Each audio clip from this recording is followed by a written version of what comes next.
Sliding into the number 3 spot is a bike most people haven't even heard of the stage 2 square meters. It's not mainstream like Surin. It's not flashy like the E-Ride Pro. But it's a freaking powerhouse wrapped in stealth mode, right?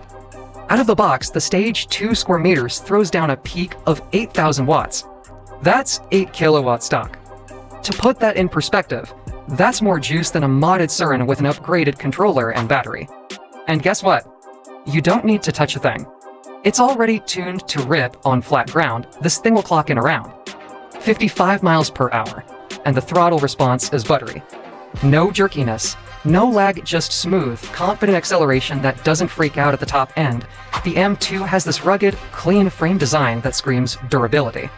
CNC aluminum welds you can trust, and MX-style geometry that gives it a planted, stable feel, especially in corners. This isn't some sketchy AliExpress bike with flashy lights. It's clearly built by people who ride. It comes with a 60V 40Ah battery, which puts it above the Mini and even the Surin Light B. Expect 45 to 50 miles of range if you're mixing it up with trails, and light throttle. Heavy throttle?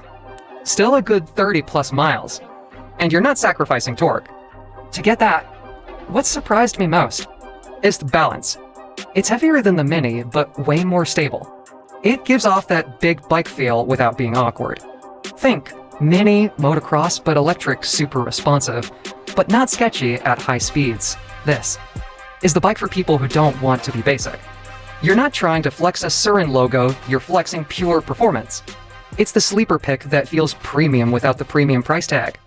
Number 2, M-Arter. Alright, we're officially in beast mode territory. Sitting at number 2 is the M-Arter. And I'll be honest, this thing isn't just faster than a Surin, it's on another tier entirely. The EM is a 60V monster, pushing over 10,000 watts peak power. Yeah, you heard that right, 10Q, stock. Straight from the factory, no controller swap, no battery hack, no tuning app needed. Just pure, terrifying acceleration in a factory shell. This thing tops out at around 62 to 65 miles per hour. And the crazy part, it gets there fast, I mean, faster than most people are comfortable admitting. It feels like a scaled down Supermoto with electric torque that's instantly on tap. Unlike the sketchy Emoto knockoffs, the EM is dialed. You've got a fully forged aluminum frame, adjustable DVO-style suspension, and Magura-style 4-piston brakes that actually bite. This is the first sub-3K bike I've ridden that doesn't need an upgrade on day one. Here's where it really separates itself. It runs a 60V 45 Samsung cell battery. That's premium grade cells, not the cheap off-brand stuff. Range? Expect 45 to 55 miles riding hard, and even more if you go light on the throttle. Even with all that power and torque, the handling is surprisingly nimble. It rides like a freeride MeTB mixed with an electric pit bike, agile enough for trails, planted enough for road. The weight sits low, so even in tight corners, it doesn't fight you. If this bike made your jaw drop like it did mine drop, a like. And if you think this deserves to be number 1 instead, wait until you see what's coming up next. Number 1, E-Ride Pro SR. Alright, you waited long enough. Taking the number 1 spot is none other than the E-Ride Pro SR, and I'll be real with you. This isn't just a faster bike than the Surin. This is what the Surin wishes it could be. And the price? Still under 3K. Let's talk numbers. The E-Ride Pro SR hits a top speed of 65 miles per hour stock. That's right, no mods, no tunes, no battery swap. Just twist the throttle and hold on. It leaves the Surin Light B in the dust. Even the modded ones struggle to keep up. And the acceleration? Savage. 0-40 in just a few seconds, and it pulls clean all the way through. Here's where it gets even crazier. It comes with a 60V 45Ah battery using premium Samsung cells that gives you 50 to 60 miles of real-world range, depending on your riding style.